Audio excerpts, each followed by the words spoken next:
Hello.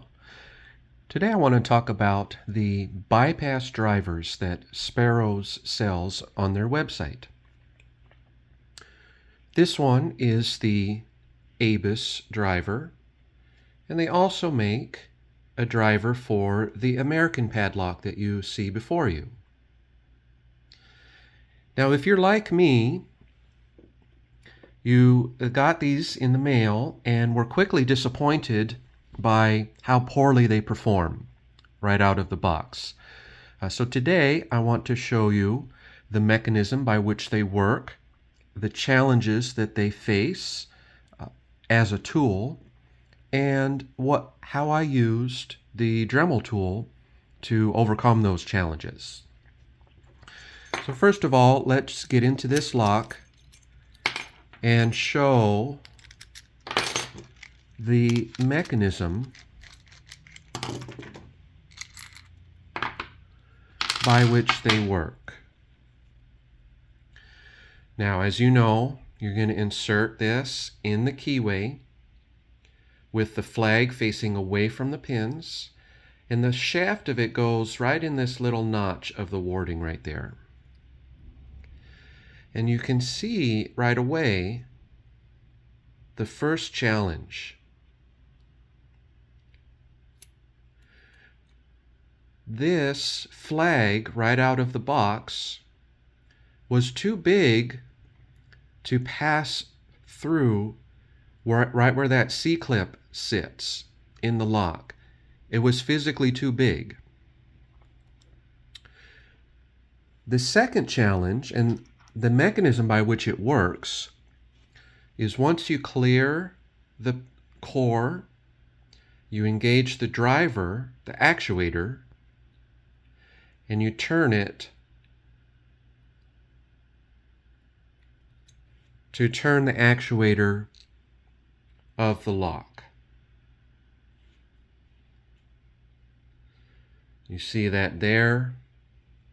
And right now it's in a turned position because the lock is open, but if we close the padlock, you see that that actuator sits right at the end of the core here.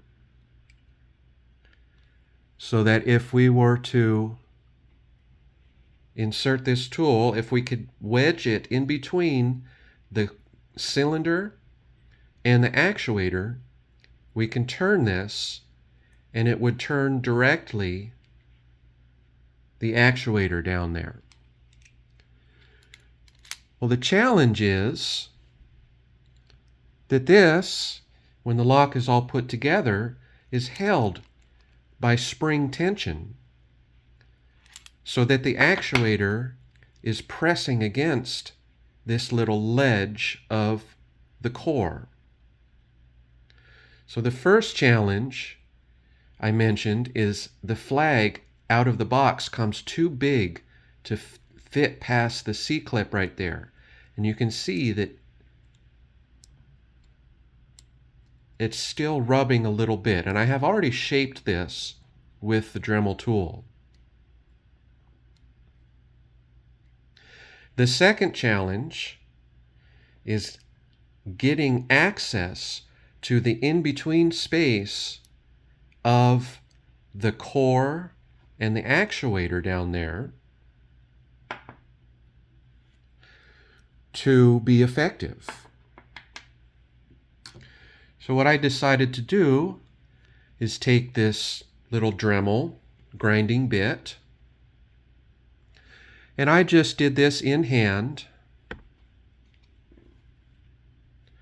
holding my tool, my Dremel tool, and just sharpening up this bit of the flag, and also removing some of the material at the end of the flag so that it operates better.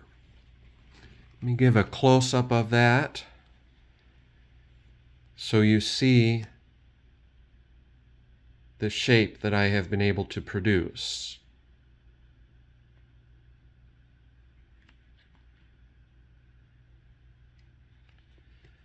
If I do a side-by-side comparison with the ABIS tool, you can see the difference in thickness. And I don't have any ABIS padlocks currently, so I have not modified this tool for that lock yet, but I'm sure I will have to based on the performance of this ABIS driver.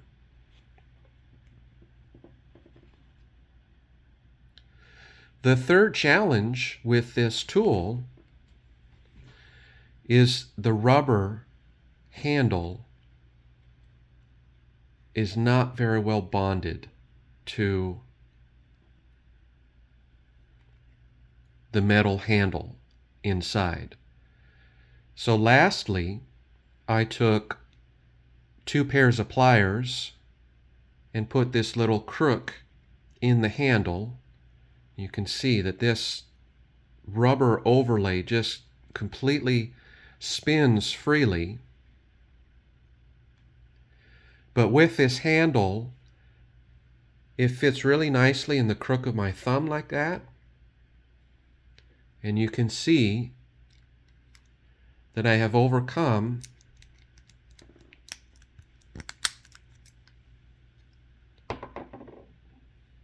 all the challenges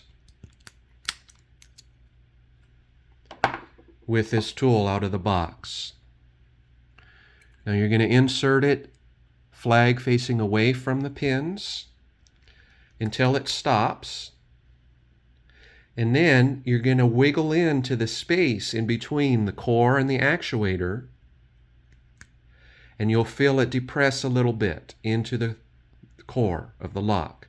That's when you can turn and open like a key.